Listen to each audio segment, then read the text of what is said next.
everybody, and welcome to 15-Minute FBA. In today's session, we'll be looking at logo design for e-commerce sellers. And to discuss this topic, I'm delighted to be joined by Mariska Harris, branding expert from OutlineMatic.com. Hello, Mariska. Hi, David. How are you? I'm very well, thanks. How about you? I'm great, thank you. Awesome. Well, look, designing a logo is something I think I could be on this planet for 1 million years and I would probably never be able to finalize one. So I'm just not that type. So I'm really interested to see the presentation you have to share with us today. Sure, let me share my screen with you.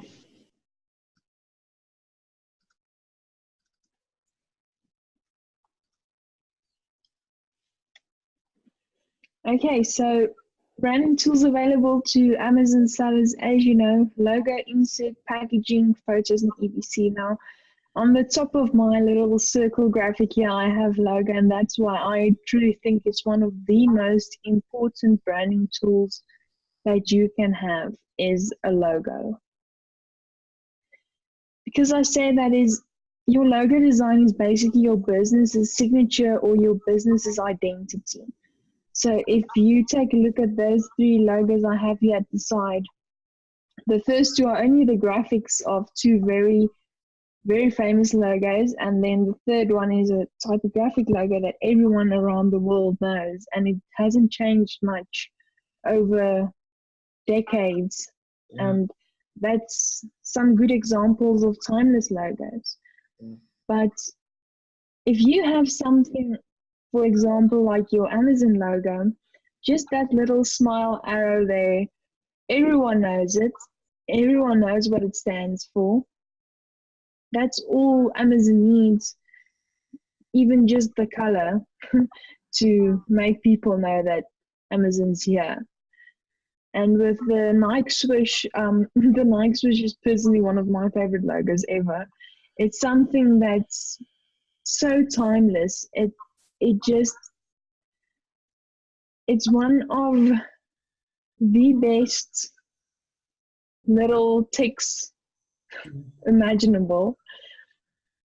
And then the Coca-Cola typographic logo is something that is a bit vintage, but still today everyone loves it, everyone recognizes it. It's something that brings comfort to a lot of people. With Nike, it's something that excites a lot of people because they know it's maybe a new pair of shoes or a new type of sports apparel.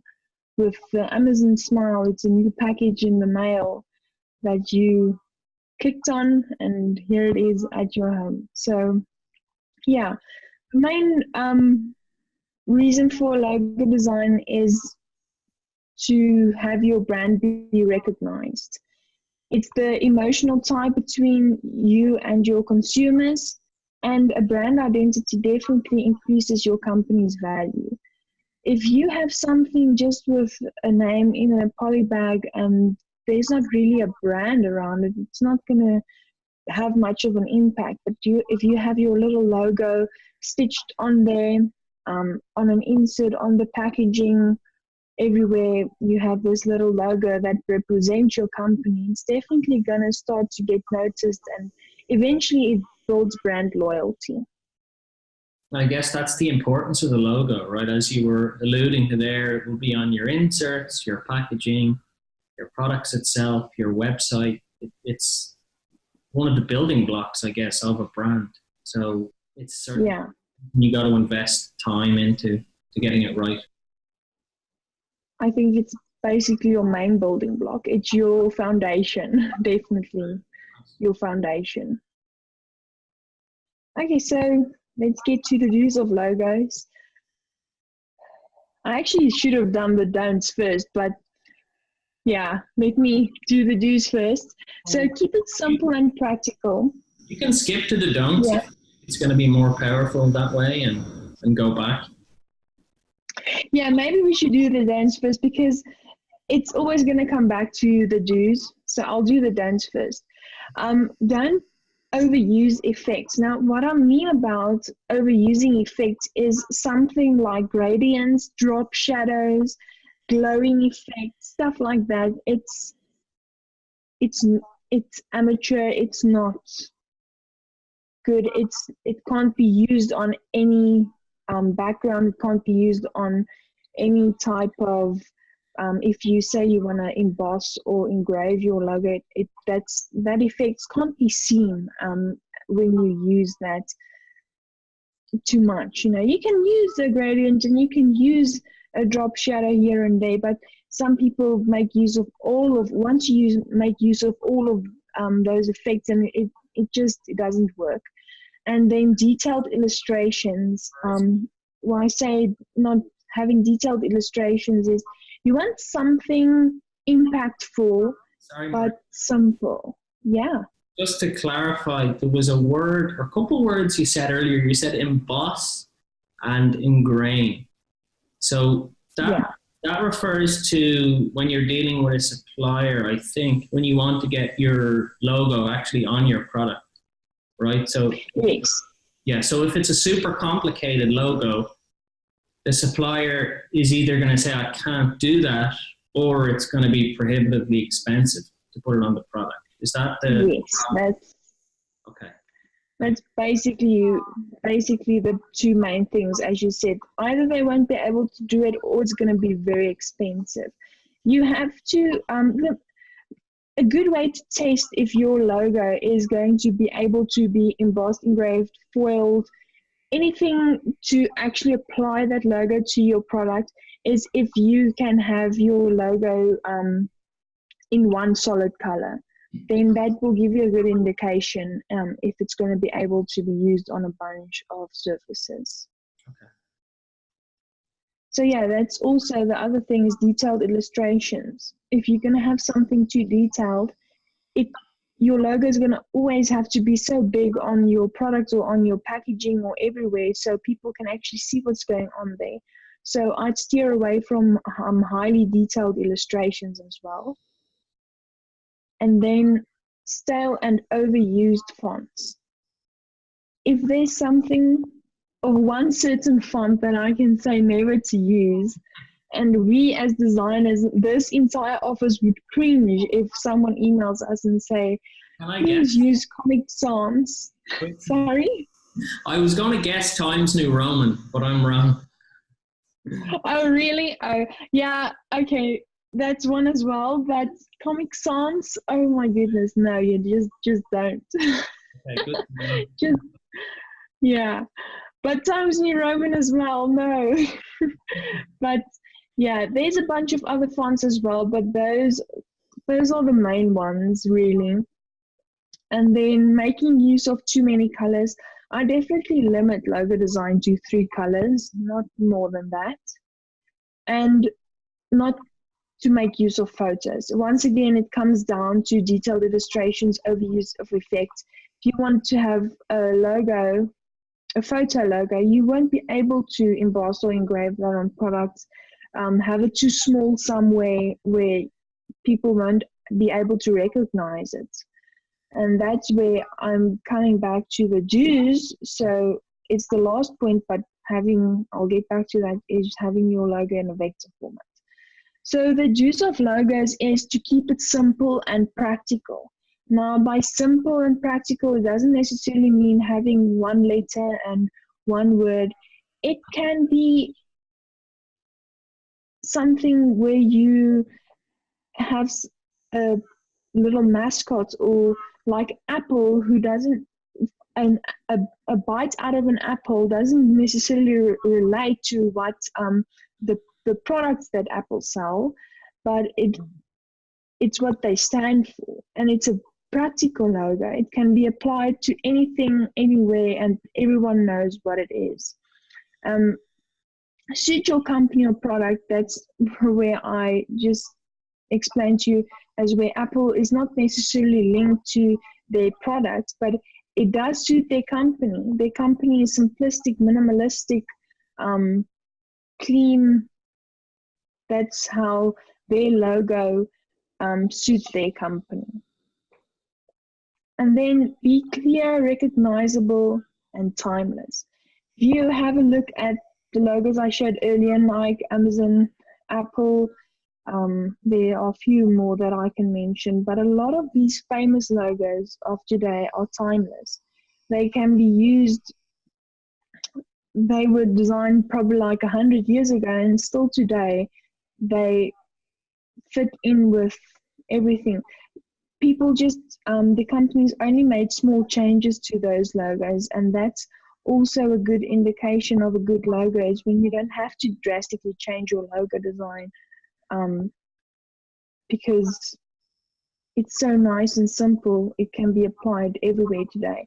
Like for instance, Apple, they removed their gradient and they just have now the silhouette that they make use of, and it's such a beautiful logo that can be applied anywhere. It's the main focal point of their products, and I think that's a very good example of a timeless logo. And it's also a good use of a graphic, where one of our other do's are make use of a graphic. It does not necessarily have to be an item like an apple or an animal. It can be a simple, nice mashup of two letters, something very abstract. It doesn't necessarily have to be, like I said, something recognizable like a logo, like Apple or an animal or something like that. And then the main important thing about a logo is it should be able to be in a vector format. Now, a vector format is something that can be stretched into infinity, but it won't pixelate. So that's the problem with having photos, and photos mainly as logos, because a photo is limited to the amount of pixels. So as soon as you stretch that a photo too big, it's going to start to pixelate, and then you can't use it anywhere. Now, the nice thing about a vector is if you say you want to do a nice big banner somewhere, and you can just take your logo as is, stretch it to that size, and it's still going to have those nice, clean, crisp lines everywhere. And that's really the most important thing of a logo. It's going to look high quality, clean, and simple as having it being a vector format. Yeah, and the vector file is something that a supplier will need if, to put your product on the packaging, or your logo on the product and your logo on the packaging. So they'll need a high quality file in order to do that. Yes, that's correct. They will need your logo in a vector format. So that's usually Adobe Illustrator or even a PDF. As long as they can make that logo as big as they want and need it, you're fine. You're good to go. Vector format is definitely, if you ever have someone design a logo for you, always ask them for that source file or the vector file of your logo, because I've seen a lot of our clients that had logos done elsewhere have a very hard time getting their source files out of their designers, and that's something that we always need to design packaging as well, because sometimes you want your logo very big across the entire package, and then we can't make use of their PNG or JPEG files because the quality is not good enough. Okay, interesting. So I'm going to skip the don'ts. And here I have an example of a few logos that we have done before. So funny thing about this logo is our client mentioned he does not want an animal because he had his logo done somewhere else. And for some reason, they gave him a penguin logo. And he was like, what does a penguin have to do with sticky patches? Now, the sticky patch that he has is for a diabetic monitor that you put onto your body, and you just have to stick it with these patches to keep it on. And the thing is that we thought that having something like an octopus that the tentacles stick. Okay. We thought of making use of an octopus, and that's the reason we made use of an octopus in this logo. is for that reason, and that's a nice little element having to this brand, because now he makes use of that octopus on his actual patches, and it's such a nice little effect, and the client actually ended up loving the new animal logo after telling us that they want a type of graphic but not an animal, but eventually we persuade him to go with the octopus, and yeah, we think it turned out quite well. Okay, and this is a baby brand. Now, it's a very contemporary baby brand logo, and the clients want something that can be used separately and along with the entire brand name. So we made use of the E, and the fledgling is like the baby chicken, I think. And yeah, so we incorporated a little abstract baby bird into this design that can be used separately as well, as with the entire brand name. And it's something very simple but quite impactful. So now when you see that little bird somewhere, you're going to immediately link it to this brand. And that's why I think it's quite important to have a little graphic in your logo that you can use separately. Just by stitching this little bird onto your, maybe your label or somewhere on your baby products, could look nice as well. And then here we have a very colorful, childish logo. It's also a baby brand, but this is how we work around when our clients want a busy logo. We try and still make it readable, legible, link it to what it has to stand for. And even if they want to make use, this is a full color logo, but it does not overpower anything. It still comes through as a nice, high quality type of brand. And you'll see in the previous logos, I'm showing you how these logos can be used in a solid color as well, and it can still be recognized for what it is.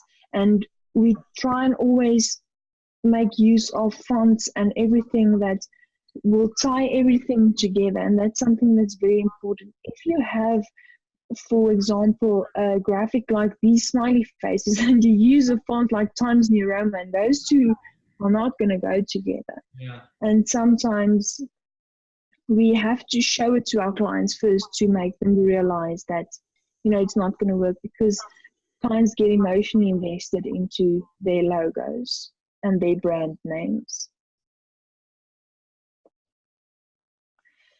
Here's an example of a simple black and white logo. It's gives you an obvious indication of what this brand stands for something strong, yeah, and powerful and high standards. It's a brand for metal products. And that one, yeah, it's really cool. The eagle on the left as well is awesome. Very nice. Thank you. Yeah, so this as well, where the eagle badge can be used separately on the actual product, and then with the entire logo can be used on the packaging and so on. Okay, and here we have a wax company logo that we did a while back. It's also where we try to tie in two elements that has to do with beeswax, and that's honey, not honey, bees, and hexagons. So we try to mix up the two, and that's how we came up with this design. And also the mix of colors gives a high quality feel to this logo.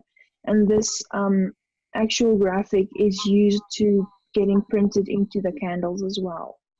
Yeah, when I look at that logo, I do get an impression of that brand being high quality. So, immediately you do, as a customer, when you look at a brand or a product, the logo it immediately, whether subconsciously or not, it certainly does have an impact in what we think. So it's nice to see some of these examples coming to life based on criteria you were saying earlier. I really like this one too.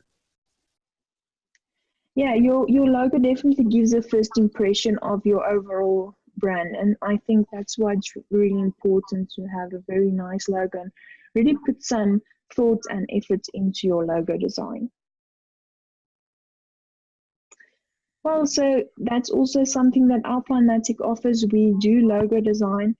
We usually provide our clients with 6 concepts to choose and combine from. It's a nice way to get started off. We always ask our clients to provide us with an example or something that they like. So there is a personal and an emotional side to their logo. And yes, eventually we try and work along with our clients in designing their logo, so it feels even more personal to them at the end, and that they have a very big impact on their actual final logo as well. So that's something that we really like doing, is logo design. And that's really something that's important for a brand. I think, like I said at the beginning, I think it's the foundation of a brand. Okay, and I see, to sweeten the deal for the viewers here, you have a coupon code at the bottom left, FBA 15, which will get people 10% off of a logo design or any other of your services, right? Yes, that's correct. 10% discount on any of our services.